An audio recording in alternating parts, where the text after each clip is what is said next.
From the East Coast to the West Coast, we are everywhere true crime is.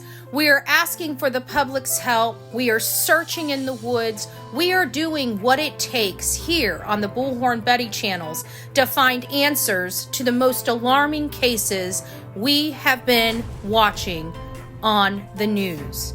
I can tell you personally that I have traveled this entire country seeking these answers and bringing that content right here to you here on the Bullhorn Betty channels and Bullhorn Betty Crime Stories. We are happy with the work that we've done. We brought many answers to the public, and we have defied mainstream media in our pursuit of the truth in these cases. We will continue to work, we will continue to fight for these victims, and we will continue to tell their stories here on my channels. Welcome to the Bullhorn Betty brand of channels and the Coffee Club.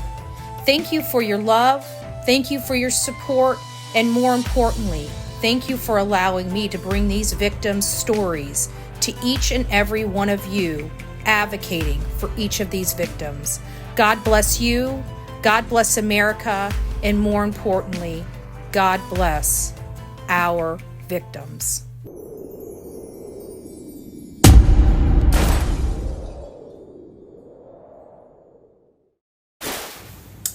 Hello, everybody on TikTok. I didn't come today live earlier. I'm sorry. I'm Bullhorn Betty. I cover true crime, and we've been covering extensively the Sebastian Rogers case. And last night I had a guest on my show, and this is Yada. She is a family member to the mom of Sebastian Rogers. We had a very good interview about some history, about her opinion, and everything like that. And everybody keeps saying there's no bullying on this platform. This is an older lady, and she's now had to take down her Facebook page because of all the hate and harassment just for speaking about the mom and about her experience and a little bit about the family dynamic. It was a very respectful and tantalizing interview, in my opinion. We didn't dive too heavily into, histories and stuff like that are a little sensitive in nature. But overall, the interview was an amazing interview. So if you guys haven't seen it, this is my channel on on YouTube. And if you would like to go over there and check that interview out, I think you might learn a little bit about something. Now, the other day when we were on here, we were talking about the vehicle. This is the vehicle that was seen the night that Sebastian the early morning hours between about 3 a.m. and 4 a.m., the morning of Sebastian's disappearance. Some light sources, a vehicle out here, and this child disappeared. If people don't know about this case, this is about Sebastian Rogers. Sebastian is an autistic 15-year-old boy that disappeared from his home inside his locked home in Hendersonville, Tennessee, and has not been seen or heard from since. We're actually going back to the beginning of this case. We've been interviewing literally every single news article and news segment related to this case, going all the way back to February 26th. What was happening on the ground, what was being done, and then we move into the early March time when the change in the case takes takes about a 180-degree turn. Now we're talking about possibility of foul play and criminal investigation. And this so happens to bode right in line with when the mom and the stepfather decided to break their silence and happened to come live on a national or local news organization, WSMV. And since then, there has been multiple sightings of Sebastian Rogers that have been found not to be Sebastian. So now we're back at square one. He hasn't been seen on any videotape leaving his house, walking down the road, or anything. The dog hits have never hit on his scent, his specific scent. What scent they picked up on, we're unsure, but we're being told law enforcement has never received a scent from him, even though he walked out of his home allegedly barefoot. So these things don't make sense to people that cover true crime, and a lot of things make us doubt some of the story related to it. Oh, thank you, Sonia. Thank you. We heard that Dog the Bounty Hunter was on Court TV, and Court TV was a great interview where Dog starts changing his tune a little bit. It's a little worrisome because, let's face it, we were very hopeful when Dog came aboard that he was looking Sebastian Wayne Drake Rogers would be brought home safely. And now, after the Court TV interview, it sounds like there's some intel or some information that is starting to lead him away from that assessment. So for the update, I just wanted to let everybody know that we did an interview right there with a family member of the mother in this matter, and it was a very good interview. It was something that we haven't heard before. It dives a little bit into the past. A very respectful interview. We didn't dive into any of this sensitive topic, so to speak, but this is a family member of Sebastian Wayne Drake Rogers that wants to make sure that he's found and found safe. And she has a lot of concerns, and her heart is bleeding to find out where her family member is. She didn't have the best relationship or the tightest relationship with Sebastian Wayne Drake Rogers, but as she explains, this is still her family, and she will move heaven and earth for any family member of hers. So I just thought it was a very good interview. If you haven't had an opportunity to see it, I ask that you guys go over there and watch it and get some information. Let me know what you think. What questions would you have asked, or what questions did I not ask? We tried to cover as much as we could cover. Again, there's a lot of sensitive topics that, out of respect for everybody involved, it has nothing to do with the disappearance of Sebastian Wayne Drake Rogers, and therefore we didn't pry into that very, into it at all, really. So, again, we don't have a lot of information. There is this anonymous car that did show up the morning of Sebastian's disappearance. This is from the light video that Nick Barris had, and there's the back end of it, and there's where I really believe is the hatch. You see, it kind of looks like a hatch. You see the halo from there, and of course I put a QX80 and it lines up with the lights pretty good. And so that's the only concern that I have, is that it is lining up very, very, very well in this overlay. And as you can see, it hits even this little dot down at the bottom. That little dot down at the bottom by the tire, that's an indentation on the bumper. And I never understood where that little bead of light was hitting off of until I lined this up. And it almost lines up perfectly with a decorative indentation in that particular bumper. Hey, Jen, it's nice to see you, my love. I hope everybody's doing well this evening. I had a very eventful day. I got to spend some time with my BFF and got to let Delilah play, and it was just very much, oh, thank you, Sarah. God bless you. Brenda, thank you. We're just trying to make heads or tails of this case. At the end of the day, I think what really bothers me the most is nobody wants to ever think anything bad when it comes to children. We think that everybody is, here for the good, and we never want to think anything about families. We don't ever want to let our minds think like that. But I can tell you that starting out this case, that was not my mindset. Aw, yeah, she's curled up, but she's always awake. Every time I move, she pops her head up. There she is. There she is. And so, you never want to think that, and I didn't want to think that either. As a matter of fact, I kept talking myself out of it because I was going through my own personal problems. Sorry. I was, Chrissy Lou, we don't listen to him. That man is so, he's not a a legit, he's got a licensure, but he's not a legit PI. I'm sorry. That man has nothing valuable to ever say or contribute to any of the cases he covers. So we're going to disregard anything that he has to say. But getting back to this, when I first started this case, I had my own personal problems going on, a lawsuit in Illinois, a very public breakup from another content creator that was, fairly abusive, part of a lot of the chaos that we're dealing with in this case as well.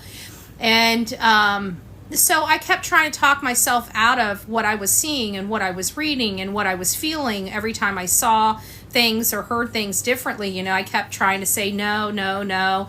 And then I remember the behavior panel was going to do a live, just kind of break this down.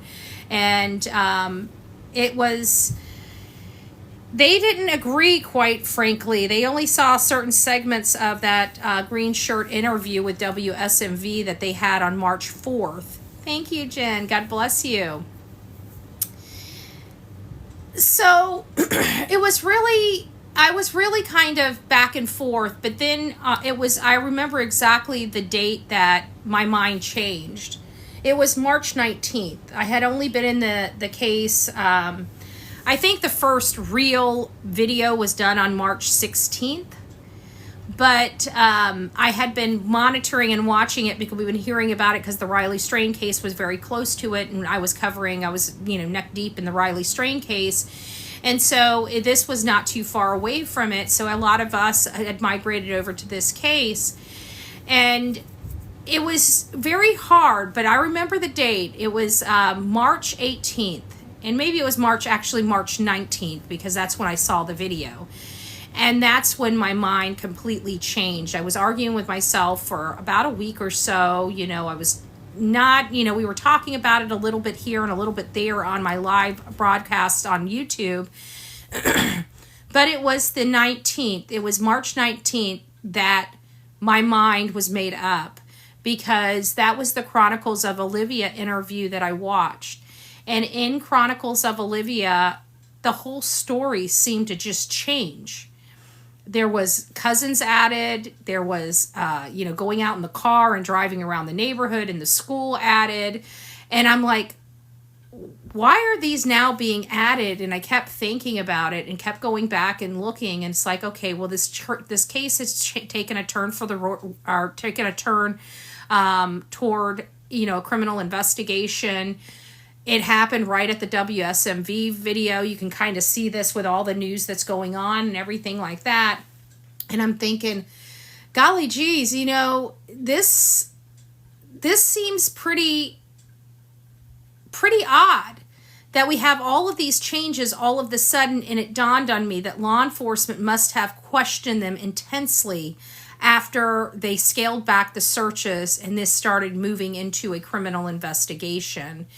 And that's when the story started, changing, because now they had to answer tougher questions, more detailed questions with law enforcement. They're getting pummeled by the audience out there, demanding these questions. Things weren't making sense to them. And we have believe it or not, we have very detail-oriented audiences. They pick up on a lot. Okay, they pick up on a lot. We as content creators pick up on a lot, but we're just one person to our hundreds and sometimes thousands of audience members. So I'm always very vocal with my audience. If you have questions, if you have theories and speculations or perspectives, reach out to bullhornbetty@gmail.com, bullhornbetty@gmail.com, and people don't disappoint. They send me emails all the time talking about their perspective. Oh, chasing crimes, it's nice to see you. And I've got to tell you that these things help. These things help drive conversations. Some of the people have put things in my mind that I wasn't even thinking about, that now I can refer over to the team, and we can have like a ground unit or something go out there and check this area or this place. So social media is really great in things like that. But what is so disheartening is this place can be a toxic dump as well. A huge toxic dump that people actually try to injure and destroy people's personal lives over social media BS. And I find it very horrible. And a lot of these creators are now getting their own just desserts because we've got national organizations and conglomerates that are coming aboard on this case, and they're not having this nonsense. They're professionals. They need to work. They need to do their stuff. They don't have time for a bunch of uneducated yahoos that think that their opinion is more important than saving or finding a 15-year-old autistic boy that's out there in the world somewhere. We need to bring this young man home. And every time somebody interjects false information intentionally into this, it's causing a ripple effect, and it's making it harder and harder to bring this young boy home. And people have responsibility for that, you know? And it's not about just simple avocation. If people just wanted to advocate for this boy and talk about the case, that's one thing. But to be on a platform and say unequivocally that his father is a pedo or something like that, he is a deputy sheriff. Those types of allegations, unfounded allegations, can get somebody unalived. These are serious. This is no joke. And then a woman wants to come on and just talk about how she feels as a family member and this going on, gets attacked so bad that she has to delete her Facebook profile. Enough is enough. Enough is enough. Thank you. We need to bring social media and the true crime genre back to true crime, okay? These drama channels have no place in true crime and are causing massive disruptions in these cases when a lot of us are out here trying to help and advocate. We can't help where this goes, okay? It goes where it goes, and some people are just going to have to come to Jesus that the facts are the facts. And whether you want to believe them or not is not my problem. But there's something that's seriously going on. Nobody saw this child walk out of the house. Nobody ever saw this child on another video footage again outside of February 25th at 6:30 when he's leaving the Texas Roadhouse Steakhouse. That's the last. That's the last. He is a sheriff. And people need to understand, yes, he is a deputy sheriff. And he works inside a jail. He is still a deputy sheriff. And why people are making play on word salad and all this other stuff shows ignorance, in my opinion. Absolute, utter ignorance. And the only reason why they say it like that is to devalue this man in the public's eye. But anybody that says that he is not a deputy sheriff is wrong. His father, Seth Rogers, is 100% a deputy sheriff for Davison County. I saw his badge personally myself. I have been working nonstop to protect that man because of all the animals on these platforms. But we have got to get these hate channels out of true crime. They're causing a mess in these cases. Sebastian Wayne Drake Rogers has every right to be brought home just like every other missing child. His father's been out here. He's the only one that's been looking for his son.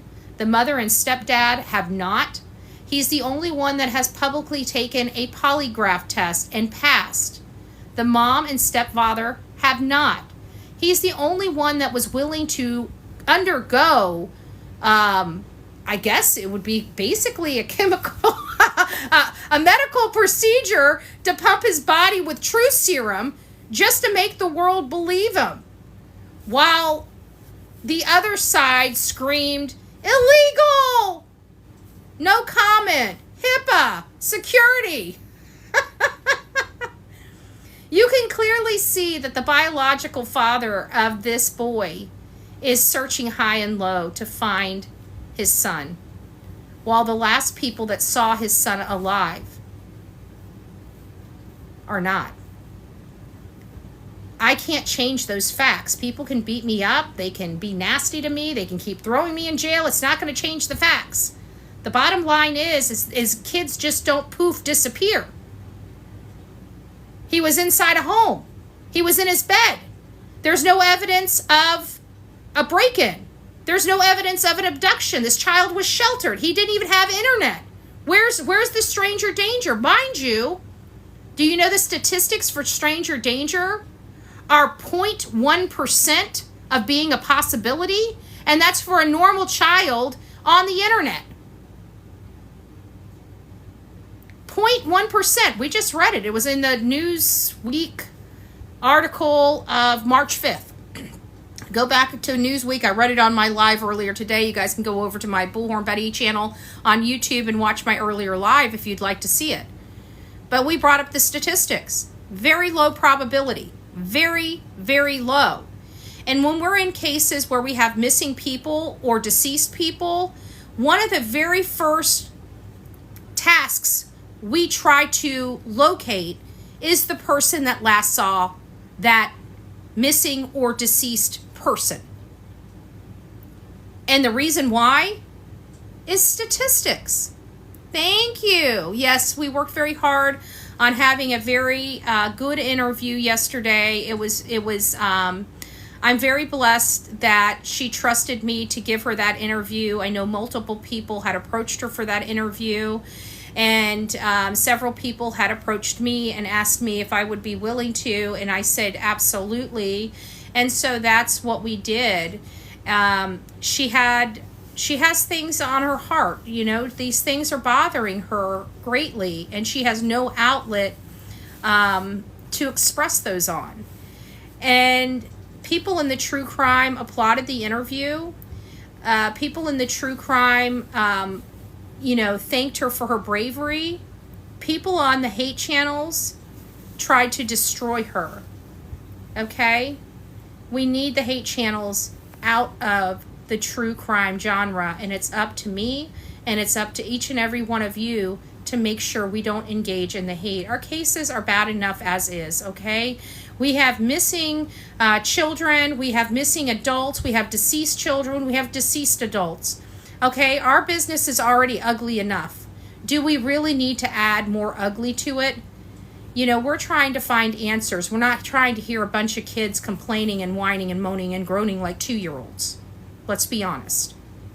We want answers. We want leads coming in. As a matter of fact, if you guys have any information, please reach out to Dog at 833-TELL-DOG, 833-TELL-DOG, or reach out if you have direct information. We do not want you reaching out to law enforcement with, I heard on a psychic's channel, nothing wrong with psychics. I'm not anti-psychic whatsoever. I'm a back the blue type of chick, and I know how they handle psychic leads. They turn them off, okay? You say you heard this from a psychic, their switch goes bye-bye, okay?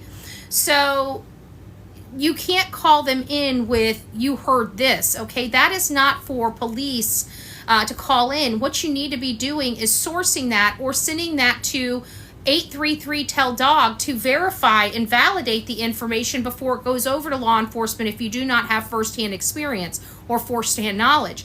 If you have firsthand knowledge and you know some information critical and crucial to this case, we're going to ask you to reach out to the Memphis FBI office or 1-800-TBI-FIND. But I can tell you the preference is the Memphis FBI office per the father, Seth Rogers. Many of you know that Seth Rogers, I consider as much of a victim as his son, because he went to work, and when he got off work, his entire world was flipped upside down. And while he was sleeping in his truck and searching high and low for his own son, he was watching this child's mother and stepfather sit on their butt and do absolutely nothing except pack up a camper and leave in the middle of search efforts to go to a different state. What mother ever could do that to their child? But I'm supposed to be quiet about that. I'm the bad guy for putting a magnifying glass on the facts of this case. The facts of this case do not look good. They do not look good. That's not my fault. That's not my fault. But what I am trying to do is find any information to locate this boy. It's been almost 7 full months. He needs to be brought home, and he needs to be brought home yesterday. So what we could do, instead of listening to all this drama and nonsense and BS, we could be getting back to the facts of this case. We could be magnifying and shining a light on the true facts of this case. We can start looking around and identifying bridges that might be some bridges with water under them deep enough to search. Okay, we'll leave it at that, to search. We've had a lot of ground searches happen, but we are missing the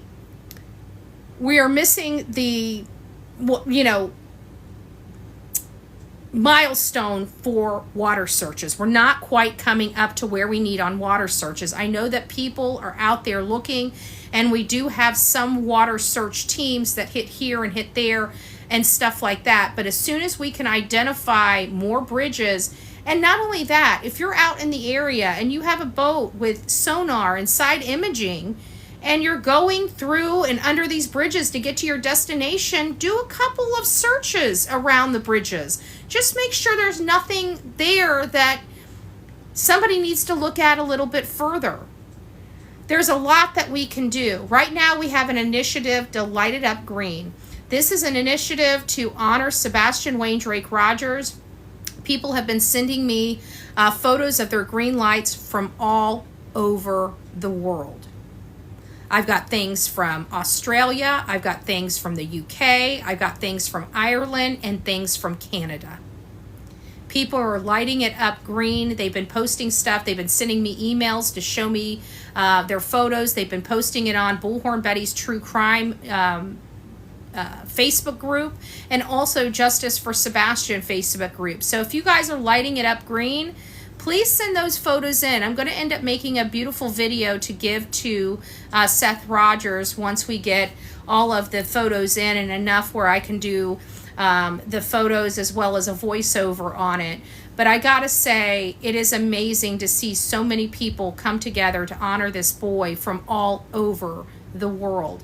I got some solar lights. I've got solar lights and his sign out in the front yard.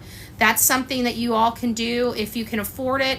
But even for the folks that hardly have 2 nickels to rub together, can afford a green light bulb and just replace one of their lights on the outside of their home or the inside of their home to honor Sebastian. If you choose to be a part of this initiative, please consider sending me a photo of your green lights at bullhornbetty@gmail.com. I only ask that you make sure that any identifying remarks like your marks like your address and stuff are removed before you send them, because again, it is going into a video, and I don't know if Seth will be publishing that video or not. So just in abundance of caution, I don't edit the video or edit the images in any way, so please make sure that they are good for publication where nobody can identify who you are and whatnot. Green plastic pumpkins with lights is a great idea. Oh, thank you, Mama. That's a great idea. So that's really all I have. There's no new information on trying to locate or find Sebastian Rogers, but there is a $100,000 reward. $50,000 is coming from the Memphis FBI office, as well as Dog and Nick have stepped up to the plate and contributed another $50,000 to that reward to help strum up any leads. If you have any information, if you don't want to talk to law enforcement, again, call Dog. His number is 833-TELL-DOG. Guys, we're still on the hunt for Sebastian Rogers. If you have any information to lead to his whereabouts or those responsible for his disappearance, I'm going to ask you to please immediately call 911, or in the alternative, reach out to the Memphis FBI office. Don't forget to be fearless. If you see something, say something. An ounce of prevention is worth a pound of cure. And until next time, please be kind to one another.